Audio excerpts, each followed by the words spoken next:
Assalamualaikum warahmatullahi wabarakatuh. Kami dari kelompok 8A akan mempresentasikan hasil studi kelayakan kami terkait proyek usaha minuman serbuk jahe merah, nik, dan mat.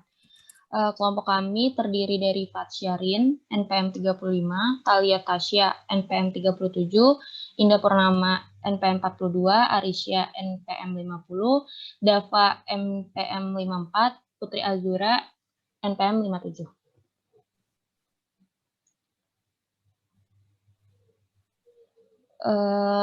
Bahasan dari presentasi hari ini yaitu ada terkait tentang pendahuluan dari UMKM dan MAT-nya, terus ada kondisi saat ini terkait aspek hukum, pasar dan pemasaran, keuangan, teknis dan operasi, manajemen dan organisasi, ekonomi sosial, dan dampak lingkungan. Begitupun tentang terkait rekomendasi scale up-nya. Sebagai pendahuluan, salah satu tanaman obat yang mampu mengambil peran dalam pembangunan sektor pertanian itu adalah tanaman jahe. Industri-industri kecil dan besar sekarang itu telah bersaing untuk memenuhi jumlah permintaan minuman sehat alami yang berasal dari jenis jahe lokal. Salah satunya itu UMKM yang terletak di kota Cirebon yang memproduksi jahe instan dengan namanya Jahe Nik dan Mat.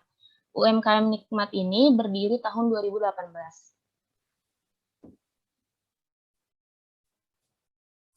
Aspek hukumnya untuk saat ini secara aspek hukum usaha jahe nik dan mat sudah memenuhi persyaratan dari segi legalitas produk karena sudah dilengkapi sertifikasi produksi pangan industri rumah tangga dan halal.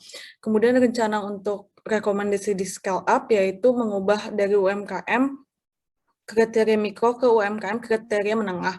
Kemudian status badan usaha menjadi perseroan terbatas karena bisa mendapatkan modal dari investor dan jelas kepastian usaha di mata hukum.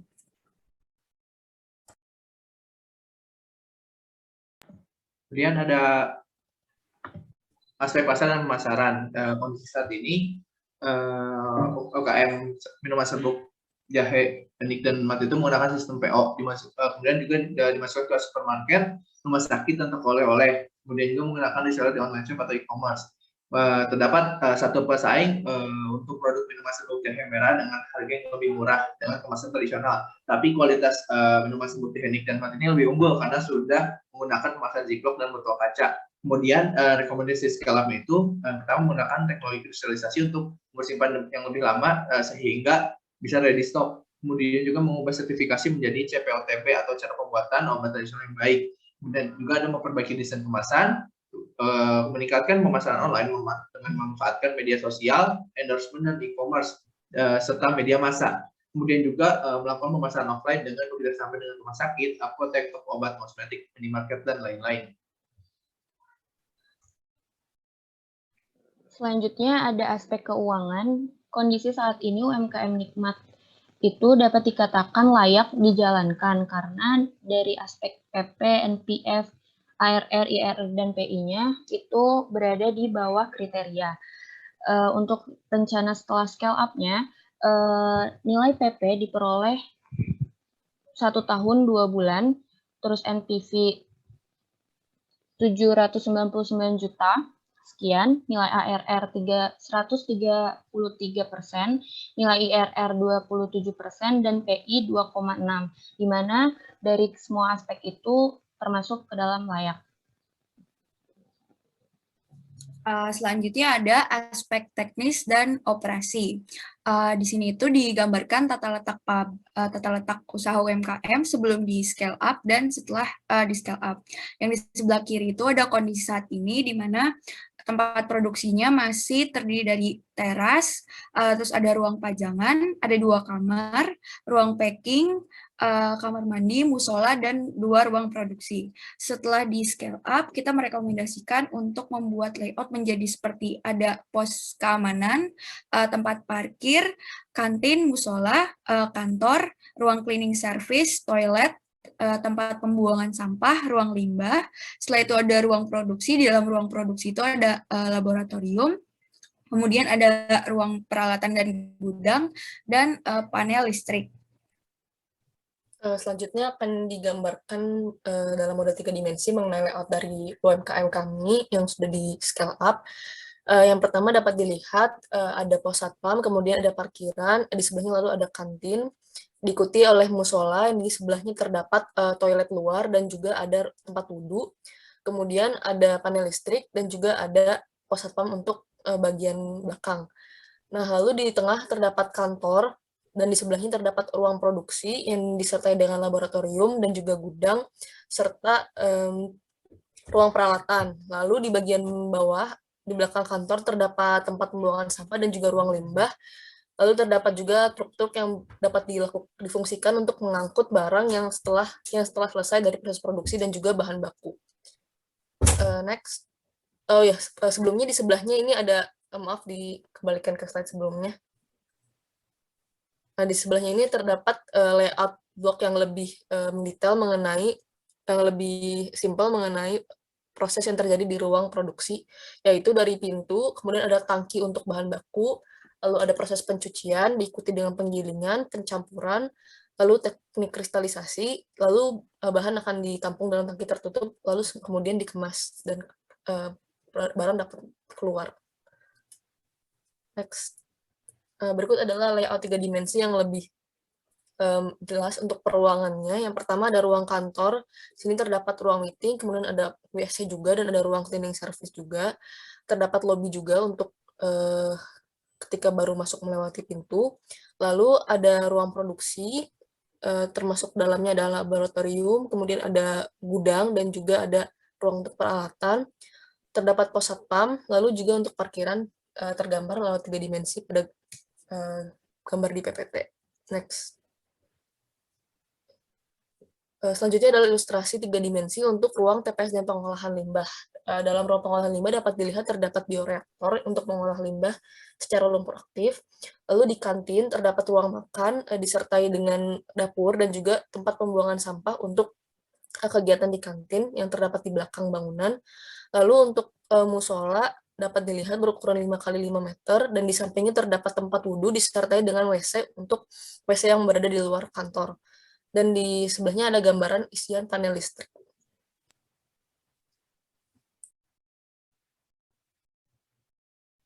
Selanjutnya, untuk proses pembuatan dari minuman serbuk jahe pada kondisi saat ini diawali dengan pemilihan bahan jahe merah, kemudian dilakukan perendaman dengan tujuan untuk memudahkan proses pencucian.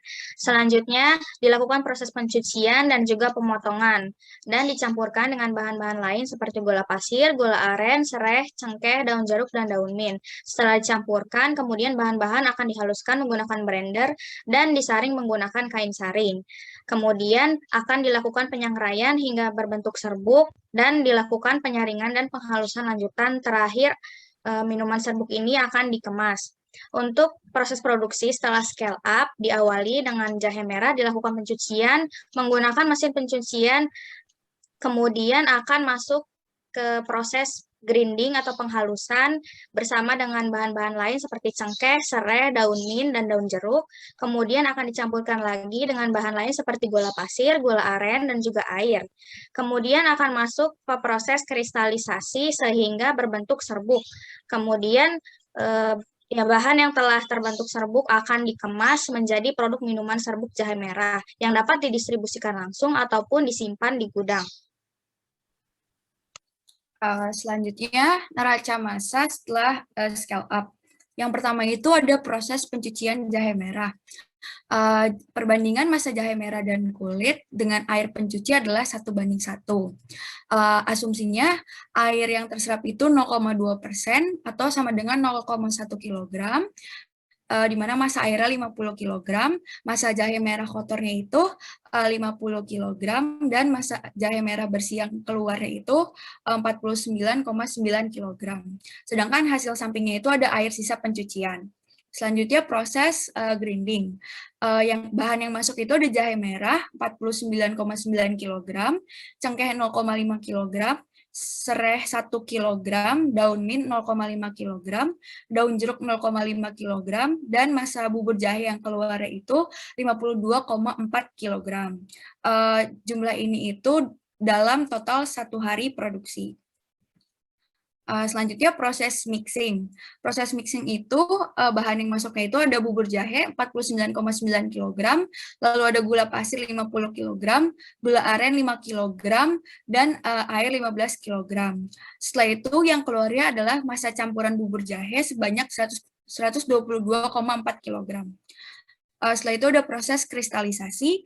Bahan yang masuknya itu ada campuran bubur jahe 122,4 kg. Kemudian ada massa jahe yang sudah dalam bentuk bubuknya itu 110 kg, dan hasil sampingan dari proses kristalisasi adalah uap air dan bahan yang menguap sebanyak 12,4 kg. Selanjutnya untuk neraca energi setelah scale up di proses kristalisasi. Untuk kapasitas produksi produk akhir yaitu 50 kg per hari, satuan panas kilojoule, satuan waktu hari, dan satuan CP kilojoule per kilogram derajat Celcius. Di mana suhu bahan awal masuk yaitu sekitar 28 derajat Celcius.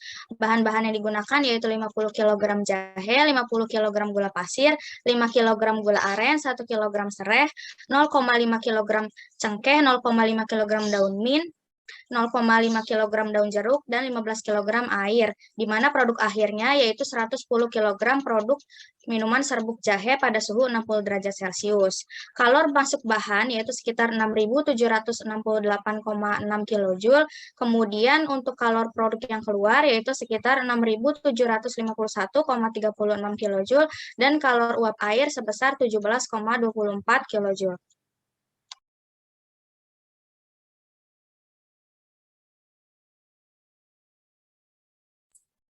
Kemudian untuk aspek manajemen dan organisasi, kondisi saat ini, struktur organisasi UMKM ini yaitu suami bertindak sebagai founder, istri sebagai owner, dan juga anak sebagai staff.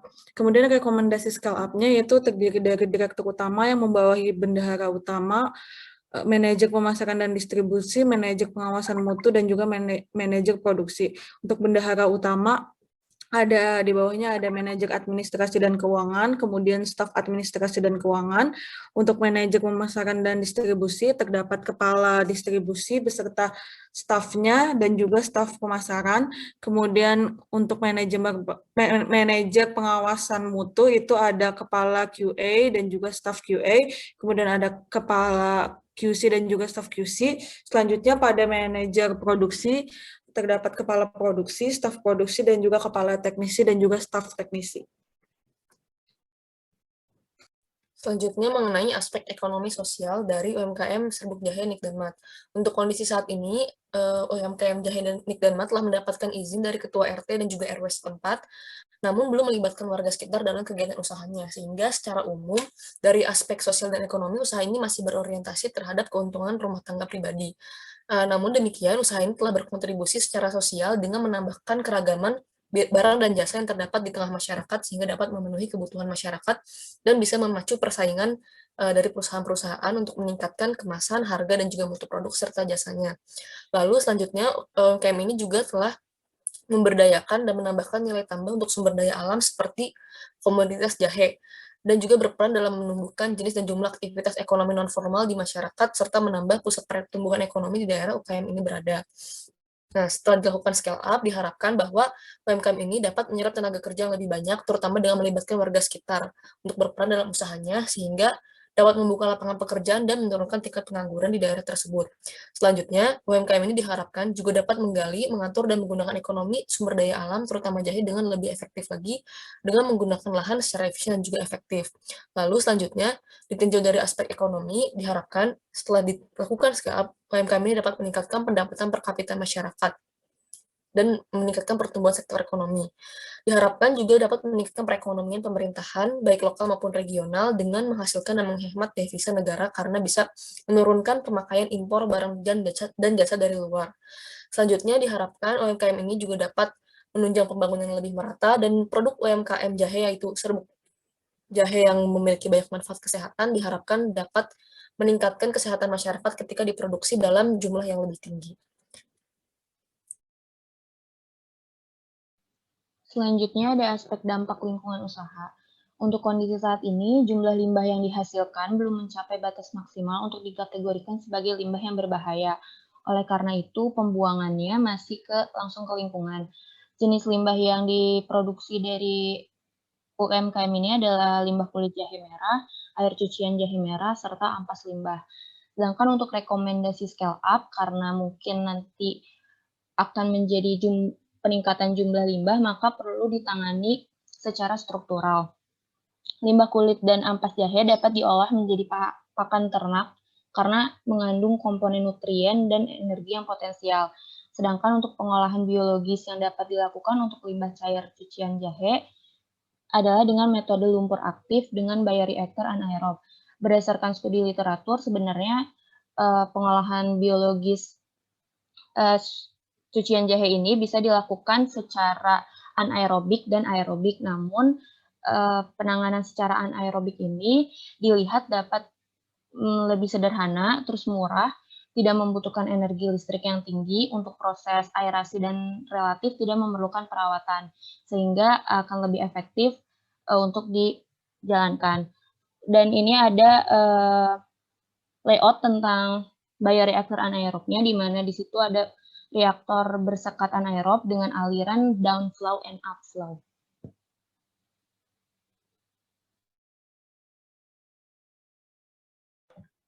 Oke, selanjutnya ada faktor penentuan dari lokasi pabrik.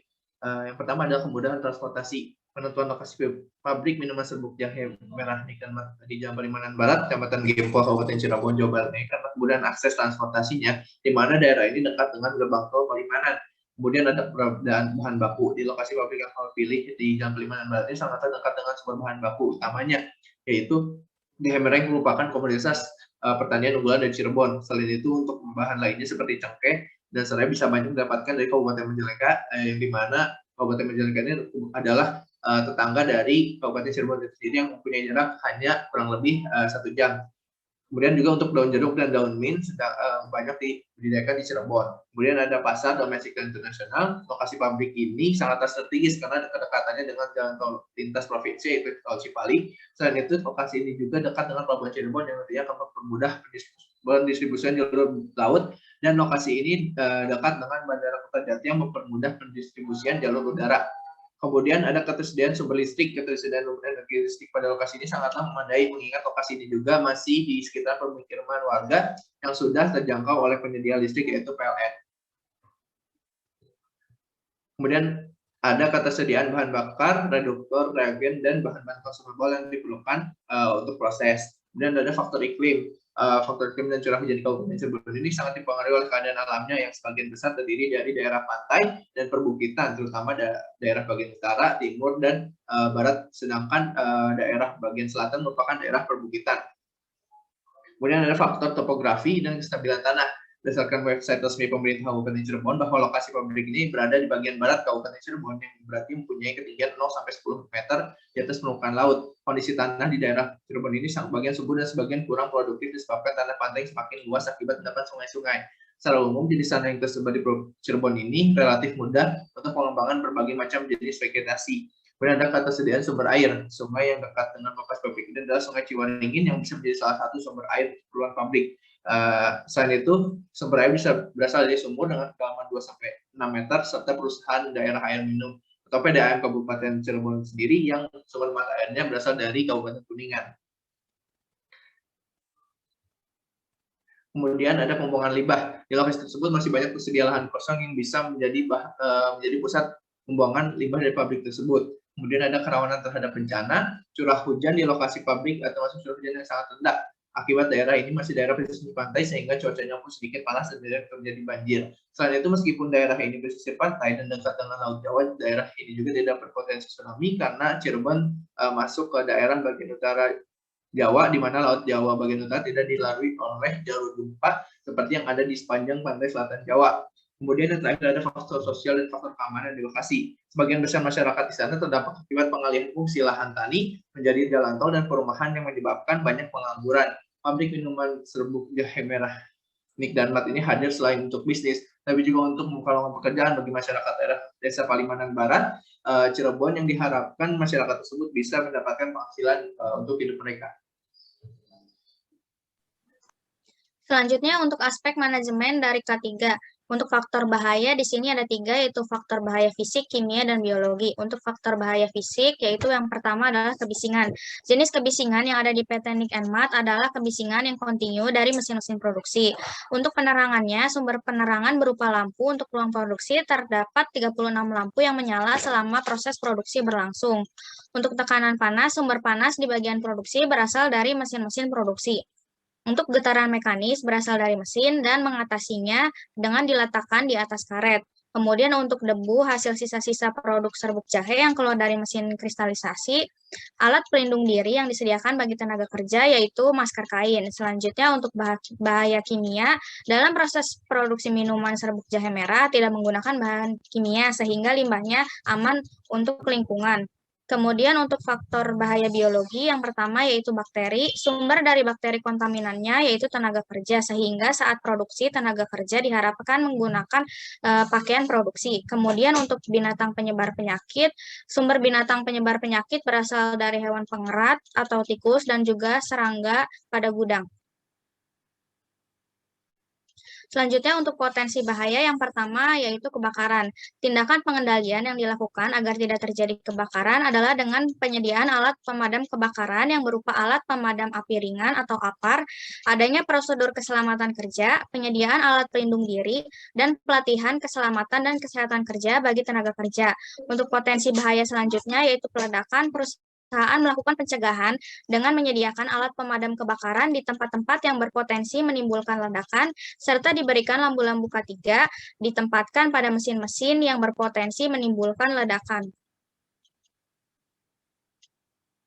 Selanjutnya untuk manajemen K3 yang pertama yaitu kebijakan terhadap keselamatan dan kesehatan kerja. Kebijakan K3 yang dilaksanakan PT Nik dan Mat yaitu dengan memasang tulisan berisi Undang-Undang Nomor 1 Tahun 1970 tentang keselamatan dan kesehatan kerja. Yang kedua yaitu kebijakan terhadap lingkungan di mana PT Nik and Mat dalam melaksanakan kewajiban terhadap lingkungan dengan memanfaatkan limbah kulit dan ampas sisa produksi dengan bekerja sama dengan pelaku usaha pakan ternak. Dan untuk limbah cair akan diolah menggunakan sistem lumpur aktif. Untuk program-program keselamatan dan kesehatan kerja yang pertama yaitu training K3, dilakukan 1 tahun sekali atau setiap ada kesempatan dan kebutuhan untuk training K3. Yang kedua, penyuluhan K3 melalui safety talk yang dilaksanakan setiap hari sebelum karyawan memulai pekerjaannya. Dan kampanye K3 secara visual melalui poster K3, spanduk, dan penempelan undang-undang mengenai K3. Dan yang terakhir yaitu pemasangan warning sign dan safety sign. Pemasangan dilakukan di area atau lokasi tertentu yang berorientasi menimbulkan bahaya. Sekian presentasi dari kelompok kami. Kurangnya mohon maaf. Wabillahi taufiq wal hidayah. Wassalamualaikum warahmatullahi wabarakatuh.